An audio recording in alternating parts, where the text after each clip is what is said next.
What's up, guys? Give it a couple minutes here. I'm going to try to go live as I head to my next call.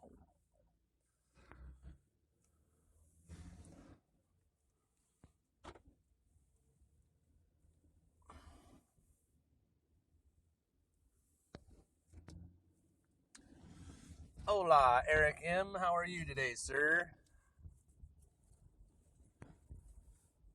So, today is Friday, and I haven't been able to release any videos this week because I've been slammed. So, work is good. We just installed a Rude 4-ton 16 seer at a friend's house. We know each other from hockey, and he called me up, and I sent my tech out, and he had a compressor that was so bad that he decided he didn't want to make repairs on it. He wanted to go ahead and change the system out. So we got him up and running with the new Rude. And there's an attic ground horizontal right application. So I'm getting pretty good at my 12-inch transitions between the furnace and the coil. We use a ADP multi-position coil there, and when you go horizontal right, you have to add a 12-inch transition between the furnace and the coil. I think that helps prevent against splashing into the plenum. So, because if you go horizontal left, you have to add that little splash guard. You can hook it up to the furnace, but you have to add that little splash guard and a little drain pan that'll feed it right back into the pan. So, calls are coming from everywhere. And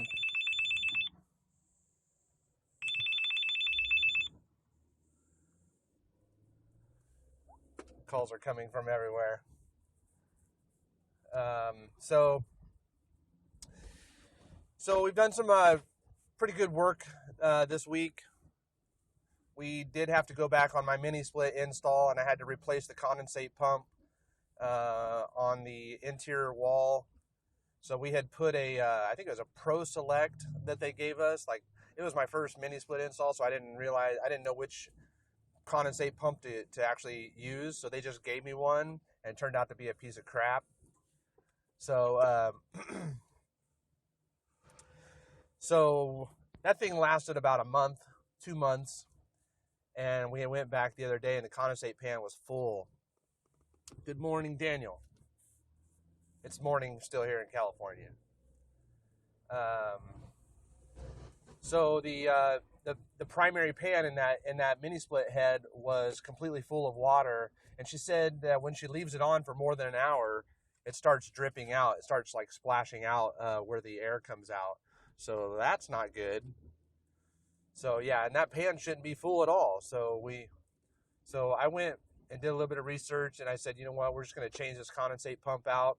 And we ended up putting in a Refco condensate pump, and I really like that application. It actually, like, you mount it on the wall just below the air handler head, and then the pump drain just goes right to it. So it all looks like it's one unit.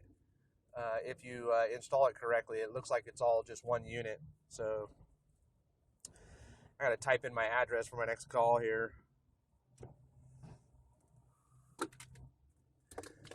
My next call we're going to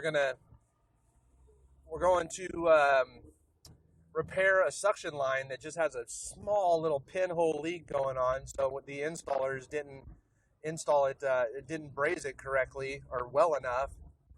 And there's just the tiniest little leak on this 410 system, brand new home, track homes that were just, built like 3 years ago or so. And it's already low on refrigerant. So we charged it up the other day, and then now we're coming back and we're going to fix that pinhole leak. So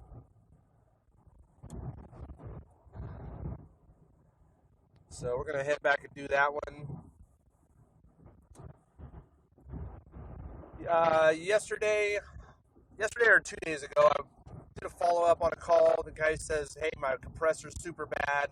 It's like my system's bad, and I need a new one." And so I said, "Yeah, I can.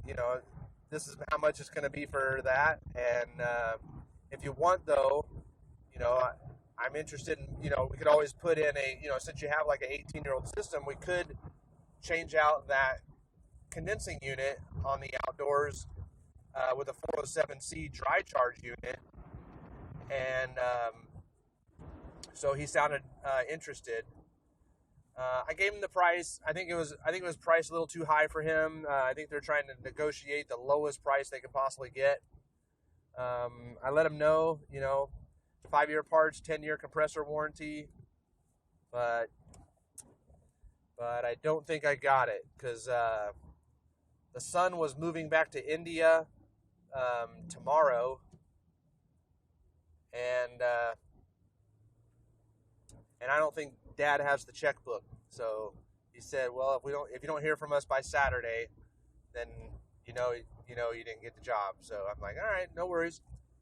I have tons of other work." So I didn't say that, but it's no sweat off my back. But I do like putting in those 407C units. They rattle a little bit, like the fan cage rattles quite a bit, and I'm not a big fan of that. But hey, you know what? I'm kind of impressed. You got a Copeland scroll in there again. You got a Mars condensing fan motor. You got a Mars capacitor, dual run capacitor in there, and a pretty good looking. You got a Mars contactor in there too. So you know what? It looks like a pretty quality unit, except for just the cage and how it's built. So kind of not a big fan of the box, and it's micro channel. So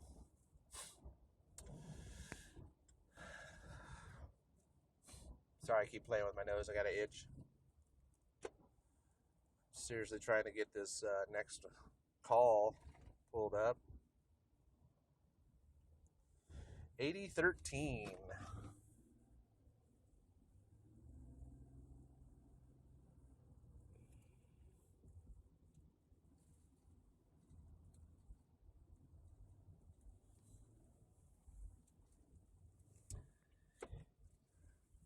So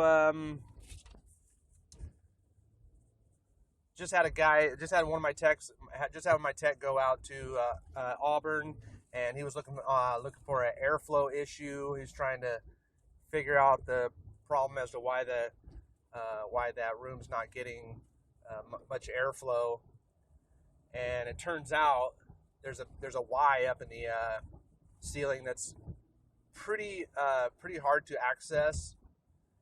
And so instead, they're interested in putting a mini split in. So we're going to go back next Friday and give them a quote on that mini split. I do like putting in those Fujitsu mini splits. Now that I know which condensate pump I want to use from now on, I don't have any problem using that thing now, using a mini split now. So I don't know how you guys feel about them, but I kind of like them, man. So the other day on Facebook, I was letting you guys know that I got the new spin swage, and I want to do a video about that because I got some good interactions on Facebook about it. But yeah, everybody that I talked to likes that spin swage kit. It was like $130 for me, and man, dude, you put it in your driver drill and a 7/8 line, and you put the 7/8 bit in there, and it just like bores that thing out. Be careful because it's super hot to the touch when after the hole has been after the swage has been made. That copper is super hot, and there was actually a little bit of dust left inside the tubing. So as you push through and you create that swage, just beware that it did look like there was some debris still left inside there. So I got my shop vac, and I put my hand over it, and I sucked all that stuff out of there. And we did the same thing for the 3/8 line as well. I swaged it, beautiful swage, beautiful connection. So I just had to make one brazing connection, and it's one of those tools where I'm like, man, I wish I had this all this time now, because it's like, it's going to save time on brazing. It's going to save the potential for leaks because you didn't braze well enough. So yeah, pretty nice kit there. They got the spin flare too for mini splits, and I don't know if I'm going to use that spin flare. I saw some feedback on Facebook, and some guys were like, you know, they had originally just bought the spin flare, and they don't trust those flares. They're not trusting them. They don't. I guess they're not coming out right. So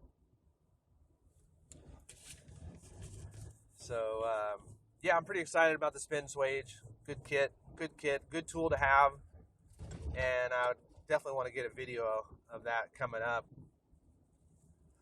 So yesterday I also made a post about compressor sound blankets. I've been putting compressor sound blankets on my last 2 installs, and after I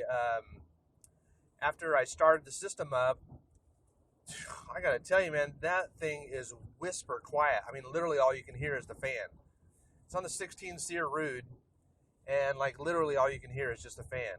So that makes me, you know, as an owner of my HVAC company, that makes me want to keep putting those on. I got a couple guys that put some feedback on there, and I've always thought this as well, coming from the point of view of, you know, like, man, anytime I took a compressor sound blanket off that had overheated and internally shut down on overload, then yeah, I would feel that heat in there, and I'd be like, dang, you know. So, but a lot of times that compressor or that system was low on refrigerant, and so maybe the superheat inside that compressor wasn't as high, or wasn't as low as it could be. So I called, you know, I got that reaction on Facebook saying that guys were like, yeah, I'm too worried about, you know, compressors overheating. And so I called I actually just texted him. I just shot him a text, but Eric Schumann over at Rude, I texted him. I said, hey, do you have any issues with compressor sound blankets? Mind you guys, Eric Schumann is he's the technical support rep for Rude for the entire West Coast, for Rude and Ream, Ferguson, East West, and he's just a guy that he always has the answers. So I texted him real quick, and I was like, hey, do you have any problem with us putting, you know, compressor sound blankets on your units, you know, immediately upon install? Do you have any issues with them overheating? And so I didn't expect any kind of an answer back from him anytime soon, but he called me like almost immediately, and he gave me an answer. He says he said actually compressor sound blankets are good for compressors. He says, now Greg, are you talking about semi-hermetic scroll, or are you talking about hermetic Copeland scroll compressors? And I said, yeah, your brand new hermetic Copeland scroll compressors. And he says, well, those are Copeland scroll compressors are cooled by vapor in the within the system. So your 40-degree superheat superheated vapor is what's actually keeping that compressor cool internally. I was like, what? I had no idea. He was like, they're not air cooled. So he says, think about it. Think about your, you know, on a 90-degree day outside, you got 90-degree air being pulled through the condenser coils because the condenser fan is pulling that air through the condenser coils. And as it passes over the condenser coils, that temperature now is about 120 degrees, 110, 120 degrees. So inside the chamber of the condensing unit, where the compressor is, you have 120 degree air, and you have 40 degrees superheated vapor inside the Copeland scroll compressor cooling it. And he says, so actually putting a compressor sound blanket on there insulates it, is actually insulating it from that 120 degree air on the outside that's trying to, you know, heat up the compressor. So He's actually doing it a favor. He says it's actually doing it a favor by putting a compressor sound blanket on there because it helps keeps that cool vapor in there cooling the compressor. Now, I understand if you didn't have a lot of refrigerant in the system and then your superheat went up, or, you know, if you have, I don't know, at the same time, you know, I guess your vapor pressures would, or your vapor temperatures would be lower, but yeah, I can see when you're low on refrigerant, maybe overheating, but yeah, just interesting. I'm not a genius, guys, and I'm not the one that came up with that answer. I just listened to the tech support guy from Rude, who I highly respect, just as much as some of the smartest guys on our channels that we watch. Oh my gosh, got some feedback coming in here, guys. Sorry, I'm driving. I can't really see your comments. I'll read them after I get done shutting down here. But it's just interesting, and it's just something to talk about. It's not something that I'm like, this is the answer, you know, and I'm right, you know, because I'm just an average tech out here, just going from call to call. And when I don't know something, then I call somebody and ask. I mean, I've called guys here on YouTube if I didn't know the answer to something, because and they did, and I just trust them and I go with it, you know. So so that's me. But I'm looking forward to the chats this weekend. Tonight with Mike Palace and Palace Enterprise. He usually does his chat, and I'm going to try and stop in on tonight and tomorrow night to just to hang out with you guys. And really, that's about it. That's about all I got. I kind of write up some notes here, the stuff I want to talk about, and I've kind of burned all through it. We've gone through so many calls. Keith Worley, he's on Facebook with us too. He's another guy. He's my tech that we've been working with. So he's my coworker, and we have just been busting butt this week. So he's out there. He's gotten club members signed up for maintenance and stuff like that. And it seems like every customer he goes to, he signs up a new club member for maintenance program. So that's awesome. That'll keep us busy during the off season. So yeah, this has been pretty cool. Running the business, still in my first year of running my own business. And, you know, every call you go to is an opportunity. You know, I see this, this morning, I just went out on a 18-year-old ICP heat pump, and, you know, head pressures are like shooting up higher and higher as it keeps running along. And the needle on the high side is just like bouncing, right? Just bouncing. And so I feel like there's something non-condensable in there. Something's contaminated that refrigerant. Anyways, it just, you know, all this stuff turns into like opportunities for replacement. Like now all of a sudden, you know, you got like replacement. You know, people saying, well, you know, let's get this system replaced then, you know, I got to get some cooling and stuff. So, and all of a sudden it's like an emergency to get this stuff, get a new system in. So I like it. I'm having a good time with it. So we'll see you guys this weekend on the chat, and I look forward to talking to you guys all. Thanks for watching today. I appreciate it so much. I'll check out you guys' comments when I'm not driving. It's probably dangerous, but for those of you guys who have been posting videos, keep it up. Keep up the good work. I will try to keep posting some videos. I just could not get to it this week. I swear to God, we've been from 7 a.m. to 9 p.m. every day, just working away. So I just no time right now. We're going to take Sunday and Monday off for the Independence Day weekend, and then we'll get back at it on Tuesday. So, all right, guys. Well, thanks for watching. I really appreciate it. And you guys all be safe out there and have a good weekend. Happy 4th of July weekend if I don't talk to you between now and then, all right? See ya.